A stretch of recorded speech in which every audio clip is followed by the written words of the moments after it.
વિશ્વ હૃદય દિવસ એના સંદર્ભે આપણે પોડકાસ્ટની સિરીઝ કરી રહ્યા છીએ. એમાં રાઈટ ટુ ધ હાર્ટ સેન્ટરમાં જે છે એ હૃદયની સારવાર કરતા ડોક્ટર દિલીપ વાઘેલા કે જેઓ ફિઝિશિયન પણ છે, એમડી ફિઝિશિયન, અને હૃદય ઉપરાંત થાઇરોઇડ છે, બીજા પણ જે શારીરિક રોગો કે જેની દવાથી સારવાર થાય એના એક્સપર્ટ છે. અને આ બધા જ રોગો એવા છે કે જેની અંદર દવાનું જેટલું મહત્વ છે સાહેબ, એટલું ને એટલું તમે શું ખાવ છો એનું મહત્વ છે. અને આજથી માંદા પડી ગયા પછી શું ખાવાનું શરૂ કરો એટલું જ નહીં, પણ સાહેબ આપણે એવું સેફલી કહી શકીએ કે તમે શરૂઆતથી શું ખાવ છો એમાં તમે કેટલા ઝડપથી પેશન્ટ બનશો કે નહીં એનું મહત્વ થઈ જાય છે. વગેરે સાહેબ, આપ ખોરાક વિશેની વાત કરતા હો તો કેવી રીતે કન્સિડર કરો છો? યસ, પહેલા તો નમસ્કાર દર્શકોને. આજે ટોપિક છે આપણો ન્યુટ્રિશનનો રોલ હાર્ટ હેલ્થમાં. એટલે આ 29 સપ્ટેમ્બરના વિશ્વ હૃદય દિવસને અનુલક્ષીને છે. બટ સારું ન્યુટ્રિશન એટલે ખાલી હાર્ટ માટે સારું એવું નથી. એ તમારા માથાથી કરીને પગ સુધીના જેટલા પણ અવયવો છે બધાને સરખો જ ઇમ્પોર્ટન્સ એમાં ભજવતો હોય છે. તો પેશન્ટ યુઝ્યુઅલી અમારી પાસે દર્દી બનીને આવતા હોય બીમારી લઈને, ત્યારે અમને પૂછે કે સર હવે ખાવું શું, ના ખાવું કે શું ખાવું, એની સલાહ આપો. તો આ વસ્તુની શરૂઆત આપણે દર્દી બન્યા પહેલા કરી શકીએ. એક નોર્મલ અત્યારે આપણે એડલ્ટ માણસ પકડીએ તો એ ખરેખર કેટલું હેલ્ધી ખોરાક લે છે કે નથી લેતો, એની આખી દિનચર્યામાં કેટલી ફિઝિકલ એક્ટિવિટીઝ છે, એની સ્લીપ પેટર્ન કેવી છે, આ બધા ભાગો સાથે ભેગા થઈને નક્કી કરતા હોય છે કે માણસનું હાર્ટ હેલ્થ કેવી છે, એની કિડની હેલ્થ કેવી છે, કે બીજા બધા ઓવરઓલ શરીરનું સ્વાસ્થ્ય કેવું છે. એટલે સ્વાસ્થ્ય સૌથી બેઝિક હેલ્થ એટલે સારું સ્વાસ્થ્ય, મતલબ સારો ખોરાક હોવો. સારા ખોરાકથી શરૂઆત કરી છે. એટલે જ 29મી સપ્ટેમ્બરે છે ને આપણે ઉજવણી જે કરી રહ્યા છીએ એમાં પણ આપણે સાયકલની વાત કરીએ છીએ, સ્કેટેથોનની વાત કરીએ છીએ, વોકેથોનની વાત કરીએ છીએ, સાયક્લોથોનની વાત કરીએ છીએ. અને આ દિવસે સૌથી વધારે કંઈ આમાં મોઢે મોઢે કોડિયા દેવા તો જવાય નહીં કે આ ઉજવણીમાં સારો ખોરાક પણ જરૂરી છે, એટલે તમે આ રોટલીના કટકા ખાઓ. એટલે બદલે આ માનસિક રીતે તૈયારી કરવા માટે આપણે લોકોને સારો ખોરાક કેવી રીતે લેવો જોઈએ, હાર્ટ ફ્રેન્ડલી ખોરાક કેવો લેવો જોઈએ, જે ઓવરઓલ ફ્રેન્ડલી છે, આપણે કીધું એમ બોડી ફ્રેન્ડલી, હેલ્થ ફ્રેન્ડલી છે. તો એમાં જે જુદા જુદા પ્રશ્નો લોકોને થતા હોય છે, એના પ્રશ્નોની ખોરાકમાં લેતી વખતેની જે વાત કરીએ ને, એમાં લાઇટલી કરીએ ને તો જે પેશન્ટ તમારી પાસે આવે, ખાસ કરીને સર્જન પાસે તો જાય ને, એ પેલું પ્રશ્ન એમ પૂછે કે ખાટું ખાવું કે નહીં. તો સાહેબ આ જે પ્રશ્નો ખોરાકનો મને લાગે તમારી પાસે સૌથી વધારે સમય લેવાતો. શ્યોર સાહેબ, અમારું પેશન્ટનું ફિઝિકલ એક્ઝામિનેશન થી લઈ અને ડાયગ્નોસિસ સુધીનો સમયમાં જેટલો ટાઈમ લાગે ને એના કરતા વધારે શું ખાવું એમાં વધારે ટાઈમ લાગતો હોય છે. પણ શું એમાં રસ છે? એમાં ગુજરાતીની વાત તો કરીએ તો પેલા તો એ પેરિસમાં જઈને એને ઢોકળા મળશે કે નહીં એની ચિંતા કરતા હોય છે. તો એમાં કોઈ ઉપાય એનું બેઝિક રીઝન એ પણ બની શકે કે ક્યાંક તો અંદરખાને આપણે બધાને ખબર છે કે ડાયટ આપણું સારું નથી, આપણું ડાયટ બેલેન્સ નથી, ભૂલો ક્યાંક કરી રહ્યા છીએ. અને એ બીમારી થાય ત્યારે આપણે પોતાને પ્રશ્ન કરતા હોઈએ કે હવે હું શું ભૂલ કરું છું. આગ લાગે ત્યારે કૂવો ખોદવા જાય. એ એકચ્યુઅલી આગ લાગે એના પહેલાથી જ આપણે જાણકારી, અવેરનેસ રહે બધા પ્રેક્ષકોને, દર્દી બને એના પહેલાના પ્રેક્ષકોને, એની આ બધી આપણે ચર્ચા કરી રહ્યા છીએ. તો એ બેલેન્સ્ડ ડાયટ એક આખો અલગ ટોપિક થઈ જાય. અને હાર્ટ હેલ્થ માટે સ્પેસિફિક ડાયટ એ ખાસ કરીને જે હાર્ટના દર્દીઓ છે એને બે શબ્દોમાં આ વાત પતાવવાની હોય તો ઓછું મીઠું અને ઓછું ફેટ. ફેટ એટલે તેલ, ઘી, તળેલો ખોરાક બધું. હવે કેટલું ઓછું ને કેટલું તેલ ને કયું તેલ, આ ચર્ચા આપણે તમારા જેવા એક્સપર્ટ ડોક્ટર હાથમાં આવ્યા હોય અને પેશન્ટ ન બનવા માટે આપણે જયારે લોકોને સલાહ આપી રહ્યા હોય તો પહેલા તો મીઠાથી શરૂઆત કરી નાખી. હવે એમાં શું થાય ખબર કે પેશન્ટ એમ તમને આવીને પૂછે સાહેબ કેટલું મીઠું લેવાનું, અને હું તો સિંધા લૂણ જ ખાઉં. સિંધા લૂણ આટલું તો ગમે એટલું ખાઈ શકાય ને. એ જે મીઠું ખાવાની છે એમાં મોરું ખાવામાં આપણે ગુજરાતીઓને વાંધા જ આવે. અને દરેક વસ્તુ છાશમાં ઉપરથી મીઠું, પાપડમાં ઉપરથી મીઠું નાખતા જ જઈએ છીએ. અથાણું તો હોવાનું છે, અથાણું તો જોડે હોવાનું છે. તો સાહેબ એ આજે જે છે ને મીઠાની વાત તમે કરો, કેવી રીતે મીઠામાં આપણે શું ધ્યાન રાખવું જોઈએ? અત્યારે આ સોશિયલ મીડિયા ને જે લોકોના હાથમાં જે યંત્ર આવી ગયું છે એનાથી મિસઇન્ફોર્મેશન ઓવરલોડ એટલો થઈ ગયો છે, એના કારણે આ બધી ગેરસમજ છે. બાકી અમે બેઝિક સ્કૂલમાં આપણે ફૂડ પિરામિડ આવતો એ જ છે બેલેન્સ ડાયટ, જે 25 વર્ષ પહેલા હતું. અત્યારે રિસેન્ટ અમેરિકન હેલ્થ એસોસિએશન વાળાની ગાઈડલાઈનમાં પણ એ જ ડાયટ છે. એમાં કોઈ જ ફેરફાર નથી, એ જ બેઝિક સાયન્સ સેમ જ રહ્યું છે. પણ ક્યાંક સોશિયલ મીડિયાના ઓવરલોડના કારણે, ઓવરયુઝના કારણે લોકોમાં ગેરસમજ અને મિસઇન્ફોર્મેશન વધારે આવી ગઈ છે. કે જેમાંની એક આ છે કે ભાઈ સિંધો કે હિમાલયન સોલ્ટ કે સી સોલ્ટ કે રોક સોલ્ટ કે પીળું, બ્લુ, કાળું મીઠું વધારે સારું. બીકોઝ એમાં તથ્ય એ છે કે એમાં NaCl સિવાય થોડા મિનરલ્સ હોય છે. તો એ on paper it is better than normal table salt, જે સફેદ આપણું મીઠું હોય રૂટીન યુઝ વાળું. પણ એ એક્સ્ટ્રા સોલ્ટ માટે આપણે જેટલી એક્સ્ટ્રા કિંમત આપીએ છીએ એ બેલેન્સ નથી, વર્થ નથી. બીજું કે એટલા ન્યુટ્રિયન્ટ લેવા માટે આપણને જેટલું મીઠું ખાવું પડશે, એ જેટલી શરીરની રિક્વાયરમેન્ટ છે એ બધી મીઠામાંથી પૂરી કરવા જશું તો આપણે એને ખરાબ જ કરી નાખશું. તો એ ન્યુટ્રિયન્ટ આપણે બીજા શાકભાજી ને બીજા સોર્સેસમાંથી લઈએ અને મીઠાને સિમ્પલ NaCl તરીકે યુઝ કરવા જઈએ તો સાદું common salt is as good as Himalayan or rock salt. ધંધો અને બિઝનેસ પોઈન્ટ સાઈડમાં રાખીએ તો ટૂંકમાં તમે સાવ એમ કહો છો કે મીઠું જે ખાવ છો એ ખાઓ, પણ ઓછું ખાઓ. ઓછું ખાઓ. માત્રા ઇઝ મોર ઇમ્પોર્ટન્ટ દેન તમે શું ખાઓ. કેટલી ઓછી લેશો ને એ જ્યાં કામ નો થાય, ઓલું કોના વધારાના પૈસા દેવાની જરૂર નથી. ડોક્ટર તરીકે જરૂર નથી. તમને સ્વાદ લેવો હોય ને પૈસા ખર્ચવા હોય, માફો મારવો હોય તો કરો. મન મનાવવું હોય કે હું સારું મીઠું, મોંઘું મીઠું ખાઉં છું એટલે વાંધો નથી. મોંઘું એટલે સારું નહીં. એક્ઝેક્ટલી. એમાં માત્રા વધી જવાની શક્યતા વધારે હોય. પેલાને ક્યાંક મનમાં કોન્ફિડન્સ રહેશે કે આ તો બહુ હેલ્ધી મીઠું છે, થોડુંક ઉપરથી નાખી દઈએ. બરાબર. એટલે પણ એ વધારે હાનિકારક છે ઇનડાયરેક્ટલી. વધારે નાખશો તો વધારે તકલીફ કરશે. એટલે મને છે ને કોઈ કે આ કોરા એક મેં ગૂગલ જેવું પેલું એપ છે, એમાં એક પ્રશ્ન મેં હમણાં વાંચ્યો હતો. એમાં એને એમ લખ્યું કે ખારી સિંગમાં એડિક્ટિવ શું છે, એમ કે હેબિટ પાડી શકે એવું શું? તો એને એમાં જવાબ એ જ લખ્યો કે ખારી પેલા જ લખ્યું મીઠું જ એડિક્ટિવ છે. સાહેબ આપણા ગુજરાતમાં બંધી છે એટલે આ ડિસ્કશન આપણે બનવું જરૂર તો નથી, બટ બહારમાં જાઓ એટલે પીનટ્સ, સોલ્ટેડ પીનટ્સ તમને ફ્રીમાં આપવામાં આવે. બરાબર. માંગો નહીં છતાંય એના ચાર્જ બી ના લે. એનું રીઝન જ એ છે કે તમને મીઠું એટલું તરસ લગાડશે કે તમે પછી એ વખતે પાણી નહીં માંગવાનું, સામે બહાર છે એટલે તમને ઇનડાયરેક્ટલી એમનું ક્યાંક દારૂનું વેચાણ વધી જાય આ મીઠાના કારણે. સાહેબ આવું ના આવું છે ને, આના કરતા વધારે સેન્સિટિવ પ્રશ્ન છે એ ફેટનો છે. ફેટમાં ગુડ ફેટ, બેડ ફેટ, એ પ્રશ્ન બીજા નંબરે લો. પણ પહેલા ક્વોન્ટિટી ઓફ સોલ્ટ વાળું ડિસ્કશન રહી ગઈ. ક્વોન્ટિટી ઓફ સોલ્ટ આપણે કોઈક માણસે કેટલું મીઠું રોજનું ખાવું જોઈએ? જે પણ બીપી નો દર્દી આવે એમાં અમારી ગાઈડલાઇન્સ, WHO ની ગાઈડલાઇન્સ પ્રમાણે સૌથી પહેલા એને મીઠો ઓછો કરવાનું કહેવાનું. એનાથી બીપી કંટ્રોલ ના થાય. જો એ અબો હાયર રેન્જની થોડુંક ઉપર હોય તો દવા પહેલા અમારે મીઠો ઓછો કરવાની સલાહ આપવાની આવે. અને જેવું અમે દર્દીને કહીએ કે મીઠું ઓછું ખાવાનું છે, એનો પહેલો જવાબ એ હોય કે સાહેબ હું ઓછું જ ખાઉં છું, ઉપરથી નાખતો જ નથી. એટલે ઓછું એટલે કેટલું, આ બધાના જ મિસકન્સેપ્શન અલગ અલગ છે.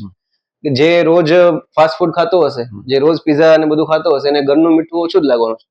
અને જે બિલકુલ મીઠું નહીં ખાતો હોય એને આપણે નોર્મલ ઘરનું મીઠું વધારે લાગવાનું. એટલે તમે જીભને કેટલા મીઠાની ટેવ પાડી છે એના આધારે બધાનો પોતાનો સબ્જેક્ટિવ વેરિએશન આવે. એટલે જ આમાં ક્યાંક ન્યુટ્રિશનિસ્ટ ને ડોક્ટરનો રોલ આવતો હોય છે કે કેટલું મીઠું ખાવું. તો એનો WHO ની ગાઈડલાઈન પ્રમાણે માપ છે 2000 મિલીગ્રામ આખા દિવસમાં. આ સોડિયમની વાત થઈ, મીઠું નહીં. આખા સોડિયમની તમારી રિક્વાયરમેન્ટ એટલી. હવે મીઠા સિવાય સોડિયમ બીજા ઘણા સોર્સમાંથી આપણે લેતા હોઈએ છીએ. તમે પેકેટ વાળા ફૂડ લેશો એમાં જે પ્રિઝર્વેટિવ્સ હોય છે સોડિયમ નાઇટ્રાઇટ, સોડિયમ સાઇટ્રેટ, તો એમાં ઈ સોડિયમ પણ એમાં ભેગું ગણાઈ ગયું. સોડા આપણે લેતા હોઈએ એનું કેમિકલ ફોર્મ્યુલો સાહેબ આપણે BSc કેમિસ્ટ્રી એટલે NaCO3, એમાં સોડિયમ આવી ગયું અને સાથે મીઠું. આ બધું ભેગું કરીને આપણું જે સોડિયમ થયું એ 2000 મિલીગ્રામ હોવું જોઈએ પર દિવસ. 2000 મિલીગ્રામ એટલે 1 ટીસ્પૂન થઈ, ટેબલ પણ નહીં. હવે આપણે આપણા રસોડામાં જઈને પૂછીએ આપણા મમ્મીને કે વાઈફને કે કેટલું મીઠું વાપરીએ છીએ ત્યારે ખબર પડશે. એટલે મીઠાનું જે વધારે પ્રમાણ લેવાઈ જાય છે અથવા તો સોડિયમનું વધારે પ્રમાણ બોડીમાં જાય છે એ આપણને હાર્ટ ફ્રેન્ડલી નથી. આ પહેલી વાત થઈ ગઈ. હવે સાહેબ જો બીજો જે એવો જ સેન્સિટિવ પ્રશ્ન છે એ ચરબીનો છે, ઘી તેલનો છે.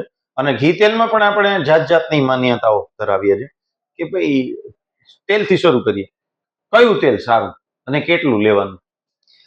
પેલા એક બીજું સાહેબ આમાં ક્લેરિટી કે ઘી ને તેલ બે સેમ જ છે. આપણે બધા બંને અલગ કન્સિડર કરતા હોઈએ છીએ કે તેલ તો ઓછું લઉં છું, ઘી તો ખવાય ને, દેશી ઘી ગાયનું તો ગમે એટલું ખવાય. વાટકો ભરીને 3 ટાઈમ મારા બાપા લેતા હતા, એ 100 વર્ષ જીવ્યા. આવા એક્ઝામ્પલ સાથે દર્દી આવે અને આર્ગ્યુમેન્ટ કરે ને એ માનશે જ નહીં. ઘી લોકો માટે ધર્મ બની ગયો છે. એટલે એને આપણે એકદમ સાયન્ટિફિકલી સમજાવવા રહીએ તો ક્યાંક આ કલ્ચરલ અને ક્યાંક રિલિજિયસ પ્રેક્ટિસીસ એ આપણને દર્દી જોડે સંવાદ સ્થાપવામાં નડતું હોય છે. તો પ્યોર સાયન્ટિફિક બેઝ ઉપર આપણે ડિસ્કસ કરીએ ને તો ઘી is oil only, basically fat છે. ને આપણે આખા દિવસની ફેટની માત્રા કંટ્રોલ કરવાની છે. એ તેલ હોય કે ઘી હોય કે ડ્રાય ફ્રૂટ્સ હોય. હવે ડ્રાય ફ્રૂટ્સ સારા એટલે ઘણા લોકોને મેં જોયા છે મુઠ્ઠી ભરીને ખિસ્સામાં આખો દિવસ ખાતા હોય, એ પણ એટલું જ હાનિકારક છે જેટલું બહારનું વડાપાઉં ખાવું કે ભજીયા ખાવા. કયું ફેટ સારું ને કેટલું સારું એને એક્ઝેક્ટ ક્વોન્ટિફાય આપણે કરવા જઈએ તો આપણા આખા ટોટલ ડાયટ, આપણું નોર્મલ એક એડલ્ટ માણસ હોય એને 2000 કેલરી ફોર એક્ઝામ્પલ ડાયટ જોઈએ છે, total calories from carbohydrates, fats, protein બધું મળીને, એમાંથી 10% જ ફેટ હોવું જોઈએ. 2000 કેલરીના 10% એટલે 200 કેલરી થઈ. એક ફેટમાં 8 કેલરી આવશે 1 ગ્રામ ફેટમાં. તો તમે એને ગુણ્યા ભાગાકાર કરીને જોશો તો એ 20 થી 25 ગ્રામ જેટલી ક્વોન્ટિટી આવે આખા દિવસની, બધા જ ફેટની. એમાં સિંગદાણા આવી ગયા, કાજુ બદામ આવી ગયું, જે શાકમાં દાળમાં તેલ આવતું હોય એ પણ આવી ગયું, અને 2 ચમચી જે આપણે રોટલીમાં ખીચડીમાં નાખતો હોય એ બધું આવી ગયું. હવે આ બધું માપ 20 ગ્રામની અંદર કેમ કરો એ આપણા ગુજરાતીઓ માટે ચેલેન્જ છે. પણ જરૂરી એટલું છે, જરૂરિયાત સારું આ છે. હવે આને કેમ ફોલો કરવું એ હું તમારા ઉપર મૂકું છું. પણ સાહેબ આ ગાયના ઘી જેવી જે મજાની વાત એ છે કે ગાયનું ઘી તો સારું નહીં એમ કે છે, ઘણા લોકો એમ કે છે કે સાંધાની ને તકલીફમાં કામ આવે. જેમ મીઠાની વાત થઈ, બધી વસ્તુ સારી ખરાબ એની ક્વોન્ટિટી ઉપર બેઝ થશે. તેલમાં ઘણી હાયરાર્કી છે કે અમુક તેલ વધારે સારું, અમુક ઓછું સારું ને અમુક બહુ ખરાબ. તો જે બહુ ખરાબ છે એ તો આપણે લેવાના જ નથી. જે ઓછા સારા છે એ આપણે ઓછી ક્વોન્ટિટીમાં લેવાના છે, અને જે વધારે સારા છે એ આપણે થોડી વધારે ક્વોન્ટિટીમાં લેવાના છે. બેઝિકલી 25 ગ્રામની અંદર જ બધું 25 ગ્રામની અંદર. આમાં ટેકનિકલી ડિસ્કસ કરવા જઈએ આપણે, થોડાક જારગાઉ મેડિકલ આવશે તો ફેટના પ્રકાર પડતા હોય છે. એમાં મેઇન 2 રીતે ફેટને ડિવાઈડ કરવામાં આવે. એક છે સેચ્યુરેટેડ ફેટ્સ અને બીજું અનસેચ્યુરેટેડ ફેટ્સ. અનસેચ્યુરેટેડ સારું. સેચ્યુરેટેડ ફેટ્સ ટોટલ ફેટનું મેક્સિમમ 6% થી વધારે ના હોવું જોઈએ આખા દિવસની ટોટલ કેલરીમાં. અને ટોટલ આપણે 10% રાખવાનું છે, એટલે 4% આપણું થયું અનસેચ્યુરેટેડ, 6% થયું સેચ્યુરેટેડ. સેચ્યુરેટેડ ફેટ એટલે શું? તો એ આપણું ઘી, કોકોનટ ઓઇલ, આ બંને, બટર, ચીઝ, એટલે એ સારું છે. એમાં સાહેબ 2 પ્રકાર આવશે, એક છે સેચ્યુરેટેડ અને બીજું ટ્રાન્સફેટ્સ. ટ્રાન્સફેટ્સ 0, એ આપણા ડાયટમાં હોવું જ ના જોઈએ. અમેરિકા, યુરોપિયન કન્ટ્રીઝ આ બધામાં તો એકચ્યુઅલી જે પેકેજ્ડ ફૂડ્સ હોય ને એમાં ટ્રાન્સફેટ્સની માત્રા 0 હોવી કમ્પલસરી છે. હવે એની છટકવારી કંપનીઝ બધા એ રીતે ગોતતા હોય છે કે ટ્રાન્સફેટની જગ્યાએ એમણે બીજા એમના પુલાવના નામ રાખ્યા હોય, જેમ કે વેજીટેબલ ફેટ, આપણે જે વનસ્પતિ ઘી, પામ ઓઇલ, આ બધા છુપા નામે પછી આપણા ફૂડ્સમાં આવતું હોય છે. તો ફૂડ પેકેટના લેબલ વાંચવા, કઈ રીતે વાંચવા, આ બધું બેઝિક જ્ઞાન હોય તો આને અવોઇડ કરી શકાય. ઘરમાં આપણે ટ્રાન્સફેટ્સનો સોર્સ છે તળેલું, ભજીયા, ગાંઠિયા, ફાફડા, અને આપણો બેઝિકલી ગુજરાતી નાસ્તો બધો જ એને અવોઇડ કરવાનો છે. જે સારું તેલ છે, નટ્સ, સીડ્સ અને ફિશ, ઓમેગા 3 ફેટી એસિડ્સ, એ કમ્પલસરી છે. એ તમારા ડાયટમાં હોય તો કાર્ડિયાક હેલ્થ ને એ ઓર બેટર કરી શકે. આ એક આમાં ફેટમાં સારું ને ખરાબ ફેટ જે આવતું હોય છે એ સારું ફેટ એટલે આ મુફા ને પુફા. અને પાછો છેલ્લે આપણે એ બધાને 25 ગ્રામ થી અંદર રાખવા, બધું એ તો છે જ. ટોટલ બજેટ તો એટલું જ છે. એટલે તમારે ભજીયા અને ગાંઠિયા ને એટલા માટે કે એ વધારે વાર તળાઈને આવે છે ત્યારે વળી પાછા બીજા ડેન્જર એમાં એન્ટર થાય. એ તો એનું બોઇલિંગ પોઈન્ટ થી વધારે તમે ઓઇલ ને લઈને જાઓ એટલે એ ટ્રાન્સફેટ્સમાં રૂપાંતરિત થાય, અને જેટલું તમને રિપીટેડલી કરશો એટલું ટ્રાન્સફેટ વધતું જશે. That is one of the worst thing you can do for your heart.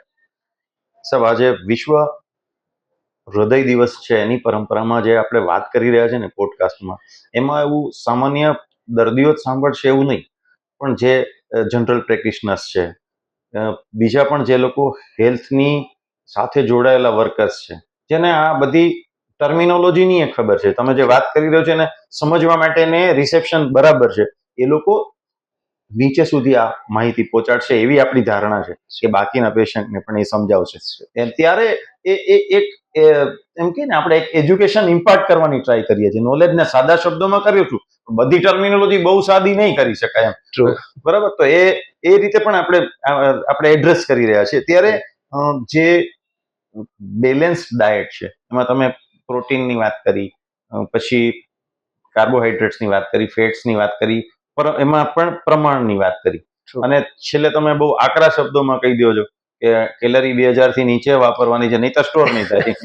Example દરેકનું મતલબ આમાં સાહેબ એટલે જ ડાયટિશિયન ન્યુટ્રિશનિસ્ટ ડોક્ટર્સનો રોલ આવતો હોય છે કે ડાયટ એક બહુ પર્સનલાઇઝ વસ્તુ છે, સબ્જેક્ટિવ છે. Customized છે. તમારી શરીરમાં મહેનત કેટલી, કોઈ કાળી મજૂરી કરો સોરી હા, કાંઈ વાંધો નહીં.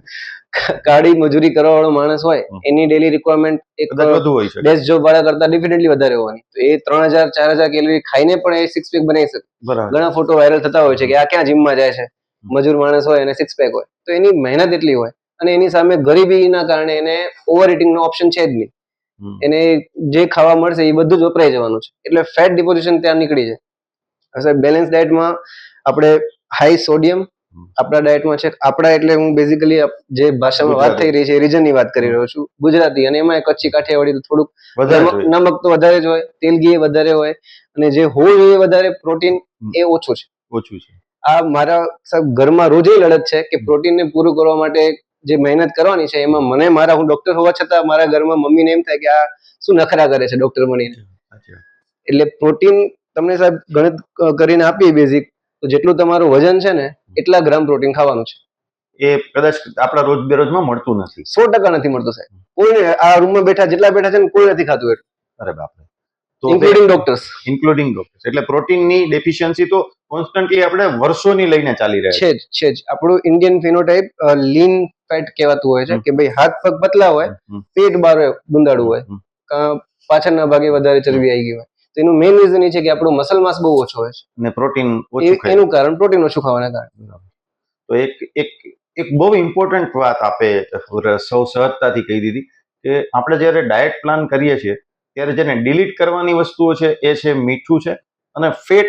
એટલા માટે ડિલીટ આમ ન હોવું જોઈએ, પણ એટલા માટે ડિલીટ કે જો ડિલીટ કહેશું ને એટલે કે તોપ આપશું ને તો બંદૂક મળશે. એક્ઝેક્ટલી. અમને શુગર વાળું, ડાયાબિટીસ વાળા પૂછતા હોય કે સાહેબ થોડુંક તો ચાલે ને, તો હું થોડું હા પાડીશ ને તો એ ઘણું કરશે, એટલે અમે સ્ટ્રિક્ટ ના પાડતા હોઈએ. પ્રેક્ટિકલી ફેટ ઝીરો રાખવાનો કોઈનો ગોલ હોવો પણ ના જોઈએ. સારું ફેટ ખરાબ ફેટની આપણી વાત થઈ, ફેટની શરીરમાં જરૂર પણ છે. ફેટ થ્રુ જ આપણા શરીરની સેલ વોલનું સ્ટ્રક્ચર આપણે ભણતા, એમાં વોલની રચના જ ફેટથી થાય. ઘણા હોર્મોન છે એ બધા ફેટથી બનતા હોય. ફેટ સોલ્યુબલ વિટામિન હોય છે, એ ફેટ જ નહીં લઈએ તો વિટામિન શરીરમાં જશે જ નહીં. પણ ઝીરો કેશું ત્યારે 25 ગ્રામ આવશે. કયું ખાવું એના કરતા કેટલું ખાવું એના ઉપર વધારે આપણે મહેનત કરીએ. અને એ મને લાગે છે વધારે અઘરું છે કે because sir fats is tastier than protein. અચ્છા, એટલે હેબિટ ફોર્મિંગ છે. જ્યાં જીભ આવી જાય છે ને ત્યાં તકલીફ થાય છે. ખબર બધાને બધું જ છે, પણ એને ફોલો કેટલા ડોક્ટરો કરતા હોય છે એ જ જુઓ ને. એક વચ્ચે થોડીક લાઇટ કરવા માટેની વાત કરી લઈએ તો દુર્યોધનનો એક સંવાદ પણ મહાભારતનો છે કે પાપ શું છે એ મને ખબર છે પણ હું એને છોડી શકતો નથી, અને પુણ્ય શું છે એ હું જાણું છું, તેમ છતાં એ કરી શકતો નથી. એની જેમ બધાને ડાયટ સાચો શું છે એ તો ખબર છે, પણ એ તમારી પાસે પોતાની માન્યતા લઈને આવે છે ભેગો થાય. સાહેબ આટલું ખાવ તો વાંધો નહીં, વાંધો તો તું નહીં ખાતો છે. આ પ્રકારનું છે સાહેબ. એવી રીતે ત્રણેયના બેલેન્સ ડાયટની આપણે વાત કરી કે આટલું એટલું ત્રણમાં રહેવાનું છે. પ્રોટીન ખાલી હાઇપોથેટિકલી તમે નથી કરી શકતા, હું નથી કરી શકતો, પણ પ્રોટીન એડ કરવા માટે વેજીટેરિયન ખોરાકમાં આપણે શું શું કરી શકીએ? સાહેબ વેજીટેરિયન્સ માટે બેસ્ટ સોર્સ કમ્પ્લીટ પ્રોટીન જે કહેવાય ને, એક તો લોકોની મિસકન્સેપ્શન એ છે કે હું દાળ લઉં છું એટલે પ્રોટીન પૂરું થઈ ગયું. Dal is source of protein but not a very good source of protein, because એમાં કાર્બોહાઈડ્રેટ વધારે હશે. તો બધું પ્રોટીન આપણે કઠોળ ને દાળથી પૂરું કરવા જશું તો સામે જે કાર્બોહાઈડ્રેટ આવશે એ આપણી ટોટલ કેલરી વધારે નાખશે, અને પેટમાં ચરબી ના ચડવી, સેન્ટ્રીપિટલ ઓબેસિટી ના હોવી is one of the most important criteria for heart health, overall health. કે તમારી પેટની આજુબાજુ ચરબી હશે તો તમને ડાયાબિટીસ, બીપી અને એ પછી આગળ જઈને હાર્ટની બીમારીમાં રૂપાંતરિત થઈ શકે. તો કેલરી વધે નહીં, એની સાથે પ્રોટીન આપણે પૂરું થાય એવા લીન સોર્સ ઓફ પ્રોટીન તરફ આપણે ફોકસ કરવાનું છે, જે છે fat free milk, fat free paneer, સોયાબીનમાંથી જે પનીર બનતું હોય જેને ટોફુ કહે છે. એ ટોફુ, એક ટેમ્પે કરીને ફર્મેન્ટેડ સોયાબીન આવે છે, એ થોડુંક ફેન્સી થઈ જાય પણ હવે રિલાયન્સ મોલ ને બધી જગ્યાએ મળતું હોય છે. અને કઠોળ પણ ઓછા કરવા પડે. આ બધું ભેગું કરશું તો કઠોળ ક્વોન્ટિટીમાં રાખશું તો એમાં પ્રોટીન એક વાટકીમાંથી 4-5 ગ્રામ પ્રોટીન આવી જશે. 100 ગ્રામ દાળમાંથી તમને 20 ગ્રામ પ્રોટીન મળે. 100 ગ્રામ દાળ એટલે આપણા 5 જણની ફેમિલી માટે આખી બને, એટલે એમ ડિવાઇડેડ બાય 5 આપણી જરૂરિયાત ઊંચી છે. યસ, એટલે દાળમાંથી પૂરું નથી કરવાનું. મારો મેઇન મેસેજ આપણા પ્રેક્ષકો માટે એ છે. બાકી જે લોકો વેજીટેરિયન સિવાયના છે એ લોકો ઈંડામાંથી, માછલીમાંથી, True, true. ચિકનમાંથી It કરી is શકે. one of the best source of protein. Lean meat એમાં પણ સાહેબ છે હમ. કે કટ કેવા હોય મીટના. હમ. અમુક રેડ મીટ છે એમાં ફેટ વધારે આવતું હોય છે, સેચ્યુરેટેડ ફેટ, એ ખરાબ છે. હમ. જે પોલ્ટ્રી છે, હમ. ફિશ છે, હમ. જે કોસ્ટલ એરિયાઝ છે એ તમે હમ. જોશો તો ત્યાં એવા ઘણી સ્ટડીઝ થયેલી છે કે one of the Mediterranean diet કહેવાય છે હેલ્ધી એ રીજનમાં લોકો 90 વર્ષ પ્લસ જીવતા હોય છે ડિસ્પાઇટ ઓફ સ્મોકિંગ એન્ડ ફિશને ડ્રિંકિંગ. કારણે. ફિશ કોસ્ટલ એરિયા છે એટલે એમને ઇઝીલી સી ફૂડ મળી રહેતું હોય છે. C food is one of the lean good source of lean protein. Vegetarian માટે આપણે વેજીટેરિયન માટે સાહેબ તમે જે સલાહ આપી, ડેરી 1 વાટકો દહીંનો સમાવેશ કરવાનો દરરોજ લંચમાં. હમ. એનામાંથી જ આપણે 5-6 ગ્રામ પ્રોટીન મળી શકે. હમ. 200 ગ્રામ દહીં હોય તો 1 ગ્લાસ દૂધ, જેને લેક્ટોઝ ઇન્ટોલરન્સ ના હોય. લેક્ટોઝ ઇન્ટોલરન્સ જો હોય તો દૂધના ઓપ્શનમાં આપણે સોયાબીનનો ઉપયોગ કરી શકીએ. સોયાબીનનો પાવડર આવતો હોય છે, એને આપણે જે રોટલી બનતી હોય એનામાં મિક્સ કરી શકાય. મારા ઘરે અત્યારે એ જ થઈ રહ્યું છે પ્રેક્ટિકલી. પછી ઘરના લોકો વિરોધ કરતા હશે. એમાં રોટલી સોફ્ટ નથી બનતી એટલે વાઈફનો વિરોધ આવે. એટલે ક્યાંક આપણે ટેસ્ટને સાઈડમાં મૂકવો પડે. ખોરાક ઉપર આવી રીતે ઝીણવટથી કામ કરવાથી આપણે તમને મળવાનું, ફિઝિશિયનને મળવાનું Yes. થોડું મોડું કરીએ અથવા ટાળી શકીએ. બહુ ઝડપથી ના, એને ઇમરજન્સીમાં ના મૂકીએ, ટ્રબલમાં. રાત્રે ઉઠાડવા ના પડે, દિવસે જ મળી શકે. થેન્ક્સ ટુ સર કોરોના પછી લોકો એટલા હેલ્થ અવેર થઈ ગયા છે કે જે બેઝિક રૂટીન બીમારીઓ આવતી એ ઘણી ઓછી થઈ ગઈ છે. તો એ જ રીતે ક્યાંક આપણે ડાયટ ઉપર વધારે ફોકસ રાખીએ અને ફેર પડે. જે જૂના આપણી કલ્ચરલ ગેરમાન્યતાઓને સાઈડમાં રાખીને પ્યોર સાયન્ટિફિકલી જજ કરીને ડાયટને આપણા શરીરમાં સમાવેશ કરીએ તો તો ઘણી વધારે. બધી ઓર બીમારીઓને ટાળી શકાય. અત્યારે ઇન્ફેક્શન, તાવ ને એના કરતા ડાયાબિટીસ ને બીપી ની ઓપીડી વધી ગઈ છે. ફિઝિશિયન લોકોની વાત કરું lifestyle disease. Because lifestyle disease. અને લાઇફસ્ટાઇલ ડિસીઝ તો નામ નાખો છો સાહેબ, સૌથી પહેલા તો ખોરાકના ડાયટ ડિસીઝ જ કહી શકો. Lifestyle includes diet also. Include પણ મેજર પાર્ટ થઈ જાય છે. અને જ્યારે મેજર ટાઉન્સની વાત ન કરીએ, મેજર સિટીની વાત ના કરીએ, મેટ્રો સિટીઝની, ત્યારે ટાઉન્સમાં આવી જાય તો એ પાછું ડાયટ વાળો પ્રમાણ વધી જાય એમ. True. કારણ કે અહીંયા કેટલી લાઇફસ્ટાઇલની એટલી બધી પ્રેશર ઓછું થઈ જાય. અચ્છા સાહેબ, હવે એવો જ તમારો જે અગત્યનો મુદ્દો હતો, તમે વાતચીતમાં મને જ્યારે વાત કરતા હતા ત્યારે હાઇડ્રેશનનો મુદ્દો હતો. તો એ હાઇડ્રેશન વાળી વાત છે, એને કેવી રીતે લેવાની? પાણી કેટલું પીવું? પૂરતું પાણી હોય શરીરમાં, મીઠાનો માપ ઓછો હોય તો આપણે જે હિમોડાયનેમિક્સ કહેવાય બોડીનું નોર્મલ ધબકારાની ગતિ, બીપી આપણે એક લેવલથી વધારે ના જાય, ઓછું રહે, માપમાં રહે, આ બધી વસ્તુમાં ઘણી સરળતા રહેતી હોય છે. ઓબેસિટીના પોઈન્ટ ઓફ વ્યૂથી પેટ ભર્યું રહે. તમે પાણી, ઘણી વખત લોકો તરસ લાગે એટલે થમ્સઅપ કે રેડબુલ યાદ કરતા હોય, પણ એ વખતે પાણી પીવાની જરૂર છે. તમે 1 ગ્લાસ પાણી પીને પછી વિચારો કે મારે થમ્સઅપ પીવું છે. ઘણી વખત તરસની ઓપ્શનમાં લોકો ભૂખને કન્ફ્યુઝ કરીને ખાઈ લેતા હોય છે. તો આપણે હાઇડ્રેશનમાં પણ ક્યાંક પાછા પડીએ છીએ. પાણી જેટલું જરૂર છે એટલું નથી પીવાતું. અને ખાસ કરીને એનો સાદી ભાષામાં તમને ચેક કરવું હોય કે કેટલું પાણી પીવું છે, ચેક કરવા તો કોઈ ડોક્ટર પાસે આવશે નહીં ઓપીડી ફીસ આપીને. તો પેશાબનો કલર વધારે પડતો ઘાટો હોય, થોડુંક પણ વધારે પીળાશ કે લાલાશ હોય, મતલબ શરીરમાં પાણી ઓછું છે.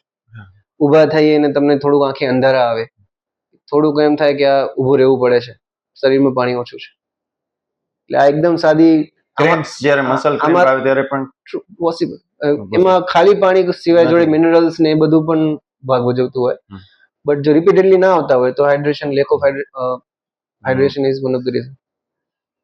એવી જ રીતે સાહેબ, જેવી રીતે આપણે ગુજરાતી ડાયટની જ વાત કરતા હતા, તો એમાં એક જેમ પ્રોટીન વાળો પ્રશ્ન છે, એવી જ રીતે વિટામિન બી કોમ્પ્લેક્સના પાર્ટનો અથવા તો બીજા પણ ફૂડના જે જરૂરી તત્વો છે, માઇક્રોન્યુટ્રિયન્ટ, એનો પ્રશ્ન એ થતો હશે. ટ્રુ. અત્યારે આપણે બધી જ મેક્રો ન્યુટ્રિયન્ટની વાત કરી.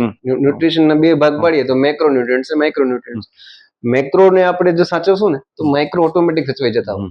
કારણ કે કોઈ બી પ્રોટીનનો સોર્સ સારો જે હોય એમાં માઇક્રોન્યુટ્રિયન્ટ્સ મોસ્ટલી હોવાના જ. બીજું જે એકદમ ચીઝી જૂનવાણી સલાહ છે કે ભાઈ સલાડ જોડે રાખવાનું, સ્પ્રાઉટ્સ ખાવાના, આ બધામાં તમને માઇક્રોન્યુટ્રિયન્ટ્સ મળી રહેતા હોય છે. સ્પેસિફિકલી B12, આપણે આ ગુજરાતના કોન્ટેક્સમાં વાત કરીએ તો B12 ના સોર્સિસ વેજીટેરિયન ડાયટમાં નીલ છે. નીલમાં એટલા માટે કહું છું, થિયોરેટિકલી સ્પ્રાઉટ્સમાં છે, થિયોરેટિકલી દૂધમાં છે, પણ એ એટલું નથી કે શરીરમાં પૂરતું થાય. તો લોકોને ખોટો સંતોષ ના રહે કે હું તો સ્પ્રાઉટ્સ ખાઈ છે 1 વાટકી એટલે B12 પૂરું હશે, એટલે મારે રિપોર્ટ નથી કરાવવાનો, પછી MRI કરાવશે પણ એક સિમ્પલ B12 ની ગોળી નહીં લે કે મારે હું તો પૂરું લઉં છું B12. તો આ ક્યાંક ગેરસમજ થતી હોય છે. તો આવા લોકોને કે જેને B12 ની ઉણપ એક વખત ડોક્યુમેન્ટ થઈ હોય હમ. અથવા B12 ઉણપની લગતા લક્ષણો હોય હમ. તો B12 ની ગોળીથી સપ્લિમેન્ટ કરવું પડે, જે એકદમ એક હાનિકારક ગોળી આવે છે, બિનહાનિકારક. બિનહાનિકારક ગોળી આવે છે. જે એક હાનિ છે એમાં એ છે બહુ ખરાબ ટેસ્ટ. આ તો એક ટાઈમમાં B12 ની ગોળી તમે આમ મોઢા સુધી લઈ જાઓ ને એટલે તમે ફેંકી દો કે આ તો હું કેમ નાખું મોઢામાં. હવે એને સોર્ટ કરવા માટે આપણા મેડિકલ કંપનીઝ એમને ફ્લેવર ફોર્મમાં લઈને આવ્યા હોય છે. ઘણા ઓરેન્જ ફ્લેવરમાં આવતી હોય, મેંગો ફ્લેવરમાં આવતી હોય, બાકી એના સિવાય કંઈ જ એનું નુકસાન નથી. અને એ સપ્લિમેન્ટ કામ આવે છે. યસ, અને આ વોટર સોલ્યુબલ છે, એટલે જો કદાચ ઓવર થઈ ગયું તો એ પેશાબ માટે નીકળી જવાનું છે. બરાબર છે. તો આ તો આપણે માઇક્રોન્યુટ્રન્ટની વાત કરતા હતા ત્યારે કે એની બી કોમ્પ્લેક્સમાં તમે સપ્લિમેન્ટ કરી શકો, B12 માટે કરી શકો. એ સપ્લિમેન્ટ છે એ ઉપયોગી છે. યસ, જેને ઉણપ ડોક્યુમેન્ટ થઈ હોય or એના ઉણપના લક્ષણ હોય એને આ B12 ગોળી જરૂરી હોય સપ્લિમેન્ટ કરવી પડે. અને એ તમે લીધી હોય તો એ તમને નુકસાનકારક નથી અને તમને ઉપયોગી છે. બેય સાચું છે. બીજું સાહેબ, જેને કોલેસ્ટ્રોલ હાઈ રહેતું હોય તો કોલેસ્ટ્રોલ આપણી વાત થઈ સારું અને ખરાબ, અને ટેકનિકલી પાછું આપણે મેડિકલ દર્શકો માટે વાત કરીએ તો LDL એટલે ખરાબ, HDL એટલે સારું. અને omega-3 ફેટી એસિડ સારું એટલે શું સારું, નામ કેમ આવું પડ્યું છે? ખાલી બસ એમ ડિફરન્શિએટ કરવા માટે નહીં. જે સારું કોલેસ્ટ્રોલ છે ને HDL, એ તમે એને સમજો ગાર્બેજ ટ્રક છે કે જે શરીરનો કચરો, જે એક્સ્ટ્રા ફેટ ડિપોઝિટ થાય છે વેસલની અંદર, એને લઈ જશે લીવર સુધી, અને લીવર ડિટોક્સિફિકેશનનું સૌથી મોટું ઓર્ગન, એ બધો કચરો બહાર કાઢે. એટલે એ સારું ફેટ છે, એટલે એની જરૂર પણ છે. એટલે ફેટ ફ્રી આપણે એમ નથી કરવાનું, ગુડ ફેટ ક્વોન્ટિટીમાં અને ખરાબ ફેટ મિનિમલ ક્વોન્ટિટીમાં. તો omega-3 ફેટી એસિડ્સ એ અમારી ચોપડીમાં લખેલું છે કે તમારે કોલેસ્ટ્રોલની બીમારી હોય તો આ એક ગોળી તમે સપ્લિમેન્ટ કરો. પછી સ્ટેટિન ને બધી થોડી હાયર સો કોલ્ડ કેમિકલ વાળી ગોળીઓની જરૂર પડે. અને omega-3 ફેટી એસિડ એટલે આપણે ફ્લેક્સ સીડ્સ અને ફિશ, ગુજરાતમાં ફિશની વાત ના કરી શકીએ તો ફ્લેક્સ સીડ્સ તો આપણે મુખવાસમાં ખાઈ જ શકીએ. સાહેબ તમે ફ્લેક્સીડ જે કીધું એટલે અળસી ને? યસ, એટલે અળસીના દાણા જે મુખવાસમાં લઈએ તો પણ એ તમને થોડું ઉપયોગી થાય. પણ જ્યારે મેડિકલ ટર્મમાં લેવાનું હોય ત્યારે તમે પ્રિસ્ક્રાઇબ કરશો જ ગોળી, ત્યારે ગોળી લેવી પડે. એને પછી 1 ગ્રામ 2 ગ્રામ આપણે ખાલી ફ્લેક્સ સીડ્સ થી પૂરું નહીં કરી શકીએ. એના માટે પાછો વાટકો ભરીને ફ્લેક્સ સીડ્સ ખાવા પડે. એ તો પછી જે ભાવશે નહીં, તો એના માટે પોસિબલ નથી. પણ સાવ હેબિટના આપણે મુખવાસમાં જો અળસી લેતા હોય તો એ કદાચ ફાયદા રાખી શકે. તો ડેફિનેટલી થતા પહેલા જ આપણે એને પૂરતું પ્રમાણ રાખીશું. આપણે સર મેક્રોની વાત કરી, માઇક્રોની વાત કરી, વોટર બેલેન્સની વાત કરી કે ભાઈ આપણે હાઇડ્રેશન આપણું ચાલુ રાખવાનું છે જેથી કરીને બાકીની તકલીફમાંથી આપણે મુક્ત થઈ શકીએ. હવે છે ને સલાડ વાળી વાત છે. આમ તો આમ ઉપર કવર થઈ ગઈ, પણ લોકો એમ માની લે છે કે આવું કાચું સલાડ છે ને ક્યારેક કોઈક એકાદ બે કટકા થાળીમાં લઈ લીધા ને એનાથી બધું બરાબર થઈ ગયું. તમારી વાતમાંથી મને એમ લાગ્યું કે એક મેજર પાર્ટ તરીકે ફૂડમાં લેવો જોઈએ. એ શું કામ અને શું શું લેવું જોઈએ? સાહેબ, આપણે બધી જ જગ્યાએ પોર્શનની વાત આવી કે ખાઈ શકાય પણ ઓછી ક્વોન્ટિટીમાં, જે ખરાબ વસ્તુ છે. એમ આ એક સારી વસ્તુ છે જેની ક્વોન્ટિટી વધારવાની જરૂર છે પ્રોટીનની સાથે. સલાડમાં 2 કાકડીની ચીરી અને 2 ડુંગળીની ચીરી આવી જાય એટલે આપણું ફાઈબરનું કોટા પૂરો નથી થઈ જતો. આપણે દરેક મીલમાં 20 થી 30 ગ્રામ ફાઈબર ઇન્ક્લુડ થાય એવું ટાર્ગેટ કરવાનું છે. હવે ગ્રામ માપવા તો રેશું નહીં, આપણે બીજા કામ ધંધા હોય, રસોડામાં વજનનો કાંટો મૂકશો તો ઘરવાળી ઘરના લોકો રાનું પાડશે. તો એના સોલ્યુશન માટે આપણે એક થાળીને 3 ભાગમાં ડિવાઈડ કરી દઈએ. એક ભાગ છે કાર્બોહાઈડ્રેટ, એક ભાગ છે પ્રોટીન, અને ત્રીજા ભાગમાં સલાડ. ફેટ તો આપણા કુકિંગમાં જ આવી ગયું હશે. આઈડિયલી એનો માપ આપણી વાત થઈ 1%. હજી એને હું થોડું સિમ્પ્લિફાય કરું ફેટના માપને, તો એક સદસ્યએ આખા મહિનામાં 500 ml તેલ પ્લસ ઘી આ ખાવું જોઈએ. એટલે ઘરમાં 4 સદસ્ય હોય તો 2 લીટરનો તેલનો ડબ્બો આખો મહિનો ચાલવો જોઈએ. ને ઘી નહીં વાપરવું તો ઘી ભેગું થઈને 2 કિલોથી વધુ નહીં, 2 લીટર 2 લીટરથી વધુ 4 જણ માટે. એક જ માણસ હોય તો 500 ml. થવું. હવે આપણે ઘરમાં ચેક કરજો સાહેબ, તમે જઈને 5 લીટરનો ડબ્બો વપરાતો આજે ચેક કરવાનો જઈને મારી પત્ની સાથે વાત કરી છે શું કરીએ. સાહેબ આવું જ એક છે ને, એક નાનકડી, ઘણા છે ને દુશ્મનો ને ઘણા છુપા દુશ્મનો. તમે હમણાં કીધું ને સલાડ, તમે તમારી વાતમાં એમ કીધું દહીં લેવું જોઈએ ખાસ કરીને 1 વાટકી. હવે એમાંય આપણા જે ગુજરાતી સ્વભાવ છે ને, કચ્છમાં તો ખાસ, એમાં એવું થાય કે કાકડી, ડુંગળી, ટમેટા ઈ તો લઈ લેશે, તમે કયો એટલા ખાઈને, પછી માથે મીઠું ખવડાવે. એટલે એ મારે નવીનું રહી ગયું, મીઠા વગરનું સલાડ. મીઠા વગરનું કુદરતી સ્વાદનું સલાડ. કુદરતી સ્વાદ. અને એમાં મીઠાશ માટે આપણે લીંબુ નાખી શકીએ, તમને ટેસ્ટની પ્રોબ્લેમ હોય થોડું મરી છાંટી શકાય. પણ એમાં પછી તમે કહેશો કે હું ફલાણું સોલ્ટ ને ઢીકણું સોલ્ટ એ બધા સરખા જ છે, બધા મીઠા બધા સરખા. એવી રીતે ચરબી પણ તમે કીધું બધું થઈ ફેટ છે એ ક્વોન્ટિટી એટલી જ ઓછી. માપમાં રાખવાની, અને માપમાં સારા ફેટ ને વધારે. સારા ફેટ એટલે મોનો અનસેચ્યુરેટેડ ને પોલી અનસેચ્યુરેટેડ, વળી ટેકનિકલ ટર્મ્સ આવી ગયા બધા. કેવું પડશે કારણ કે પણ સાદી ભાષામાં સીડ્સ અને નટ્સ, કાજુ સારું. બદામ પિસ્તા, અને જે સીડ્સમાં ફ્લેક્સ સીડ, ચિયા સીડ્સ, પમ્પકિન સીડ્સ. એટલે ગામમાં તમે ગાંઠિયા ફાફડા દાબેલીની રેકડી જુઓ તો એ બાજુ જોવાનું ને પછી સીધું નીકળી જવાનું. યસ, જોવાનું જ નહીં આઈડિયલી. જો તમે સંયમ ના હો તો જોવાનું જ નહીં. તો આ એક વાત થઈ કે ભાઈ એક ખોરાકની ઉપયોગિતા એવી રીતે આપણે વધારી શકીએ જેથી તમે કીધું કે મેડિટેરિયન ખોરાક જે લેતા હોય અથવા તો દરિયા કિનારાના લોકોના જેવો ખોરાક જે લોકો લેતા હોય એ લોકોની જેવું આયુષ્ય આપણે એને હાર્ટ હેલ્થને આપણે લંબાવી શકીએ. It is one of the example. હવે આમાં સાહેબ બીજું આર્ગ્યુમેન્ટ એ આવતું હોય કે ભગવાને બધાના શરીર એવા બનાવ્યા છે કે જે જ્યાં રહેતું હોય એ પ્રમાણે એનો ખોરાક જ ત્યાં ઉપજે. અને એટલે જે મેડિટેરિયન ડાયટ છે બાય ચાન્સ એમના માટે ઈઝી છે. એમના માટે ઘરની બહાર જ કદાચ નદી જતી હશે ને ત્યાંથી એ લોકો ફિશ પકડીને તાજી ખાઈ શકે, અથવા એમનું સી ફૂડ્સ એમના કલ્ચરલી એક્સેપ્ટેબલ છે. હવે એ જ ડાયટને રેપ્લિકેટ કરવા માટે હું ગુજરાતથી કોઈ પેશન્ટ મારી પાસે આવે ને એને ઇન્સિસ્ટ કરું તો એ તો મને ગાળ દઈને જશે, એ તો સેકન્ડરી છે ને, એના માટે પોસિબલ નથી કે રોજ રોજ આ બધા ફેન્સી સીડ્સ ક્યાંથી લાવવા. તો એવી અને એને સાહેબ એડ્રેસ કરવા માટે આપણે ખરાબ ના કરીએ ત્યાં વધારે ફોકસ રાખીએ કે એટલીસ્ટ ફાફડા ગાંઠિયા ભજીયા કાં તો બને એટલા ઓછા અને કાં બંધ કરી દઈએ તો એ ઘણું બેલેન્સ થઈ જશે. સાહેબ એવો જ એક પ્રશ્ન જે આપણે બધી વાત કરી ને કે જેવો ફેટમાં થાય છે કે 3,000 રૂપિયા 3,500 રૂપિયા કિલો એવું વર્જિન ઓલિવ ઓઇલ એ આપણે લઈ કે 90 રૂપિયાનું સિંગ તેલ લઈ, એટલે જે 90 રૂપિયા હાલતા નહીં હોય, જે ભાવ સિંગ તેલ લઈ બેનું સરખું છે, એ બે ફરક નથી બેઝિકલી કઈ. પછી એમ જે બેનિફિટ છે એના પ્રમાણમાં કિંમત વધારે, ઘણી બધી કિંમત, મોંઘી કિંમત વાળી વસ્તુ લઈને એ મહેનત કરવા કરતા આપણે જે ખરાબ છે એની ક્વોન્ટિટી ઓછી કરવું વધારે ઈઝી પડશે. એવું જ સાહેબ સુગરમાં છે, કારણ કે સુગરમાં એ મને લાગે કેટલી ખાવી, મોડી ચા પીવી અથવા તો ગોળ નાખીને ચા પીવું તો કેમ, ગોળ ને ઘી ખાંડ વાળું તો સાહેબ દરેક પેશન્ટના મનમાં છે કે હું ખાતો જ નથી ખાંડ, હું તો ગોળ ખાઉં છું, મધ ખાઉં, મધ દેશી ગોળ. હા, એ પાછો દેશી સાહેબ કાળો. તો એવી રીતે મધની વાત કરશે કે મધમાં તો સાહેબ તકલીફ ઓછી ને, એમ હું તો શુદ્ધ મધ લઉં છું, મધમાખી સામે બનાવે તો બધું સરખું. પાછું થોડું કોન્ટ્રોવર્શિયલ જવાબ એ જ છે કે, અને સાયન્ટિફિકલી ફેક્ટફુલ જવાબ એ છે કે ગોળ અને ખાંડ અને મધ બધું કેમિકલી તો શુગર જ છે. એ પેટમાં જશે તો પેટને એનો કલર નહીં ખબર પડે, એ ડાયજેસ્ટ કરશે ને એ શુગર બનીને જ તમારા લોહીમાં જવાની છે. એટલે ડાયાબિટીસ દર્દીઓ જે આવતા હોય એમના માટે અડધો કલાક અમને ખાલી ખાંડ શું છે એ સમજાવવામાં જતો હોય છે. એમના માટે ગોળ એટલે તો કે અમૃત છે, આ ડાયાબિટીસ મટાડી દેશે લીમડો ને ગોળ ભેગો કરીને ખાશો. આવા ઘણા આર્ગ્યુમેન્ટ આવતા હોય છે, બટ આ એક મિસકન્સેપ્શન છે. Scientifically sugar is sugar. એ પછી એનો સોર્સ જ જોઈ લેવું ને આપણે, ક્યાંથી બનતું હોય. ગોળ શુગર કેન, ખાંડ શુગર કેન, નામમાં જ શુગર કેન છે એટલે ઇટ્સ ઓલ ધ સેમ.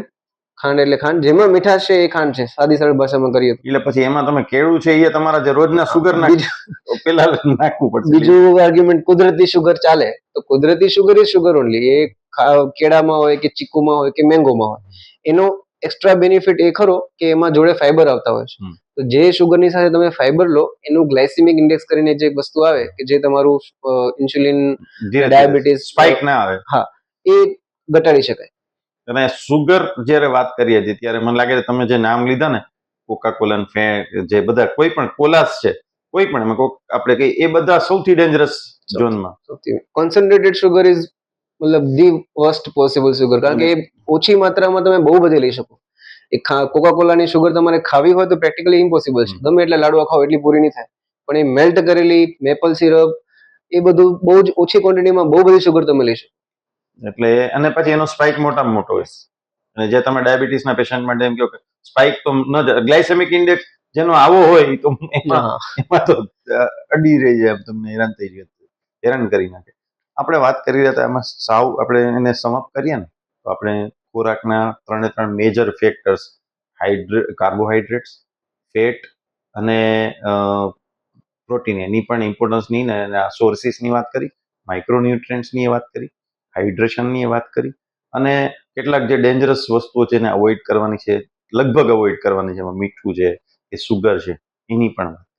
આ ઓવરઓલ હેલ્થ માટે જરૂરી વાતમાં સલાડને પણ ઇન્ક્લુડ કર્યા કે આપણે કઈ રીતે જેને કહે છે કે બીજી ભાષામાં કીધું 0 કેલરી ફૂડને આપણે કેવી રીતે એડ કરવા જોઈએ અને જેનાથી આપણે ન્યુટ્રિયન્ટ્સ મેળવી શકીએ અને ફાઇબર્સ મેળવી શકીએ એની પણ વાત કરી. આપની દ્રષ્ટિએ કોઈ એવી વાત આપણને કરવાની આપણે જે હોય જેની આપણે આજે મિસ કરી ગયા હોય આની વાતમાં, એ કોઈ હોય તો? લાઇફસ્ટાઇલ મોડિફિકેશન આપણે એક શબ્દ આવ્યો હતો હમણાં. ઘણા તમે ડોક્ટર્સની નોટ્સમાં જોયું હશે કે દવાઓ લખી હોય એની સાથે નોન ફાર્માકોલોજીકલ એડવાઇસ હોય કે SRD એટલે કે સોલ્ટ રેસ્ટ્રિક્ટેડ ડાયટ કે LFD લો ફેટ ડાયટ કે અને સાથે લખ્યું હોય લાઇફસ્ટાઇલ મોડિફિકેશન. એ લાઇફસ્ટાઇલ મોડિફિકેશનમાં ડાયટની સાથે ફિઝિકલ એક્ટિવિટી વધારવી, જે અગેન આજકાલ 2024માં તો બહુ જ ઓછી થઈ ગઈ છે. લોકોને મંદિર બજારમાં જવું હોય તો કોઈ બાઇક કે એક્ટિવા વગર નીકળતું નથી, અને કસરત માટે સ્પેશિયલ સમય કોઈની પાસે છે નહીં. તો આ એક પ્રોટીન જેવી પ્રોબ્લેમ છે કે જે ચેલેન્જિંગ છે, પણ આના ઉપર પણ એટલી જ મહેનત કરવાની જરૂર છે. કારણ કે લાઇફસ્ટાઇલ ડિસઓર્ડર પ્રિવેન્ટ કરવા માટે ખાલી ડાયટથી પૂરું નહીં થાય. એક કહેવત છે કે abs are made in kitchen not in gym. એટલે જીમમાં જઈને કસરત જ કરવાથી આ નથી થવાનું. ડાયટ એટલું ઇમ્પોર્ટન્ટ છે જ, પણ સાથે સાથે કસરતનો ક્યાંક આપણે સમાવેશ કરવો જ જોઈએ. એ ડિપેન્ડિંગ ઓન આપણી લાઈફસ્ટાઈલ કે તમે કેટલી નોર્મલ નોન એક્સરસાઇઝ એક્ટિવિટી કરો છો, તમારી મુવમેન્ટ કેટલી રહે છે. એક્સરસાઇઝ એટલે એવું જરૂરી નથી કે જીમમાં જઈને ડમ્બલ ઉચકવા. તમે વોક રાખી શકો, તમે થોડું રનિંગ કરી શકો, સાયકલિંગ કરી શકો, લિફ્ટના જગ્યાએ તમે સીડીનો ઉપયોગ કરો. કોઈ નજીકમાં ક્યાંક જવું હોય અને બાઇકના ઓપ્શનમાં ચાલીને જઈ શકો. આ બધી વસ્તુનો સમાવેશ કરવો એટલો જ જરૂરી છે જેટલું ડાયટમાં ધ્યાન રાખવું જરૂરી છે. થોડુંક ટેકનિકલી પાછું જઈએ તો WHO ની ગાઈડલાઈન પ્રમાણે માઇલ્ડ એક્સરસાઇઝ તમારે આખા વીકમાં 200 થી 220 મિનિટ જેટલી કરવાની છે. મોડરેટ એક્સરસાઇઝ 150, એટલે રોજની તમે 25 મિનિટ ગણો, 20 થી 25 મિનિટ, રવિવારની રજા રાખીએ તોય. હવે 20 થી 25 મિનિટ મોડરેટ એક્સરસાઇઝ એટલે શું? તો એવી કસરત કે જેમાં તમારો શ્વાસ ફૂલાય પણ તમે બોલી શકો અને થોડોક પસીનો બાજે, એરોબિક એક્સરસાઇઝ. અને હાઈ ઇન્ટેન્સિટી એક્સરસાઇઝ કરતા હોય તો તમારે રોજની 10 મિનિટે કાફી છે. એટલે 10 મિનિટ તમે રોપ જમ્પિંગ કરી લો કે એટલું ફાસ્ટ દોડી લો કે તમારા ધબકારા વધી જાય અને તમે બોલી પણ ના શકો, એટલો શ્વાસ ફૂલે. That is high. અને એ જે દર્દી ના હોય, હાર્ટના દર્દી ના હોય, જેને ઓલરેડી કોઈ બીમારી ના હોય, એમના માટે એડવાઇઝેબલ છે. બાકી માઇલ્ડ ટુ મોડરેટ રોજની 20-25 મિનિટ તો કોઈ પણ સામાન્ય માણસ કરી જ શકે. એટલે હું વિચારતો કે મારા પપ્પા જ્યારે મને સલાહ આપતા હોય કે અથવા મારા વિશે કોઈકને કહેતા હોય ત્યારે આળસુ માણસોની સલાહ આપતા હોય ત્યારે એમ કે આ લોકોને સોફામાં એટલું બધું ફાવે છે કે ઘરમાં સ્કૂટર હોય ને તો ટોયલેટ પણ સ્કૂટર લઈને જાય. એટલે આ જે લાઈફસ્ટાઈલ છે એ એક પ્રશ્ન છે, તમે ધ્યાન દોર્યું છે કે તમે ઊભા નહીં થાવ, ચાલશો નહીં અથવા કસરત નહીં કરો તો કોઈ પણ ખોરાકની સલાહ છે અથવા કોઈ પણ એડવાઇસ છે એ એટલી ઉપયોગી નહીં થાય જેટલી એને થવું જોઈએ. એટલે sitting is the new smoking. અરે વાહ, બહુ સરસ વાત થઈ. ને આ એકદમ પ્રોપર ઓકેઝનમાં આપણે વાત કરી રહ્યા છીએ કે જ્યારે હાર્ટના વિશે અવેરનેસ થાય એની વાત કરી રહ્યા છે. જ્યારે પેરામેડિકલ લોકો છે, મેડિકલ લોકો છે, એના મગજમાં, એના દિલમાં આપણે આ વાત ઉતારીએ કે ખોરાક સૌથી ઇમ્પોર્ટન્ટ વસ્તુમાંથી છે કે જ્યારે એ લાઈફસ્ટાઈલ બનશે એટલે કે 20, 25, 30 વર્ષની જ્યારે સારી હેબિટ્સ હશે તો તમને ખાલી રૂટીન ચેકઅપ માટે ફિઝિશિયન પાસે જવાનું થશે અને ઓચિંતા દોડીને એમ્બ્યુલન્સમાં કે 108માં ડોક્ટર પાસે નહીં પહોંચવું પડે. ડોક્ટરને થોડો સમય ને શ્વાસ લેવાનો સમય મળશે. જો ડોક્ટર રાવ સાહેબ સાથે આપણે વાત કરી, ડોક્ટર ખોજા સાથે વાત કરી, આજે તમારી સાથે ડોક્ટર દિલીપ વાઘેલા આપણે વાત કરી છે, ત્યારે જો તમને એક્સરસાઇઝનો, ખોરાક લેવાનો, ખોરાક પસંદગી કરવાનો સમય મળી રહેતો હોય, જે મોસ્ટ બિઝી લોકો, પ્રોફેશનલ્સ છે, એને મળી રહેતું હોય તો કોઈ પણ કામ કરતા માણસને, સામાન્ય માણસને આટલું જેને કહીને બેઝિક નોલેજ લઈ અને એને ઇમ્પ્લિમેન્ટ કરવાનું છે. ખાલી જાણકારી મેળવીને નહીં, એને ઇમ્પ્લિમેન્ટ કરવાનું છે. કારણ કે તમે કહેતા હો કે સુગર નહીં ઓછી લેજે, મીઠું ઓછું લેજે, હું દાબેલી ખાતા ખાતા જોરથી કહું તો એનો તો પછી કોઈ મતલબ નથી. અને સર આ બેઝિક ન્યુટ્રિશન તો બહુ સિમ્પલ છે જ, લોકોને ક્યાંક નાનપણથી ખબર છે જ, પણ અનનેસેસરી કોમ્પ્લિકેટ કરવામાં આવ્યું છે કે તમારે હેલ્ધી ખાવું એટલે તો મહેનત કરવાનો વિષય છે. તો એ ક્યાંક મેન્ટાલિટી ચેન્જ કરવાની જરૂર છે. સેલિબ્રેશન એટલે પીઝા, આ એક કલ્ચર કે- ચેન્જ કરવાની જરૂર છે કે પીઝા જોડે છાશ કેમ ના હોઈ શકે, પીઝા જોડે તમારે થમ્સઅપ જ કેમ જોઈએ. તો આ નાની નાની હેબિટ્સ આપણે નાનપણથી જ ચેન્જ કરીએ તો આપણા જે છોકરાઓ આપણને જોઈને શીખશે એમને ખબર પડે કે ચલો સેલિબ્રેશન એટલે મીઠાઈ અને પીઝા જ નથી, તમે ડ્રાય ફ્રૂટ્સથી પણ સેલિબ્રેટ કરી શકો. તો ક્યાંક આવા કલ્ચર પણ નાના બદલાવો જોઈએ. ઘી એ કોઈ સુપર ફૂડ નથી અને બહુ કોઈ તેલ બહુ સુપર વિલન નથી, એટલે એ બેલેન્સ કરીને ચાલીએ તો એ અઘરું છે પણ નહીં. અને જ્યાં ગાઈડન્સની જરૂર હોય ત્યાં મારા જેવા ઘણા ડોક્ટર મિત્રો છે, ઘણા ન્યુટ્રિશનિસ્ટ ડાયટિશિયન લોકો છે, એમની સલાહ લેવી જોઈએ કે જેમને બીમારી થઈ ચૂકી હોય.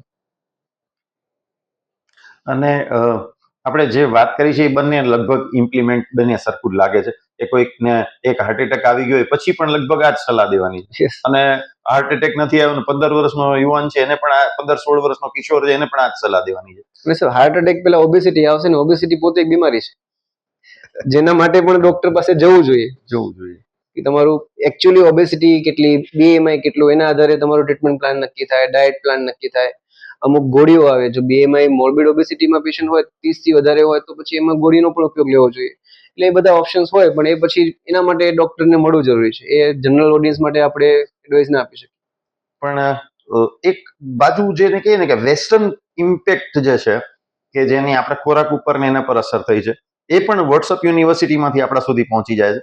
અને બીજી બાજુ ઓવર કોશિયસ છે કે ટોટલ એને કહીએ ને કે જીલસ ઇન્ડિયન ફૂડની વાત કરીએ છીએ. એમાં એમ કે તમે શરૂઆતમાં જ વાત કરી રોક આ સારું ઘી આ સારું ને એમાં પણ કેટલાક મિસકોન્સેપ્શન ડિરેક્ટથી સંતાઈને આપણા સુધી પહોંચી ગયા છે. તો બેયથી બચવાનું છે ને બેલેન્સ મોડરેટ વસ્તુની આપે સલાહ આપી છે.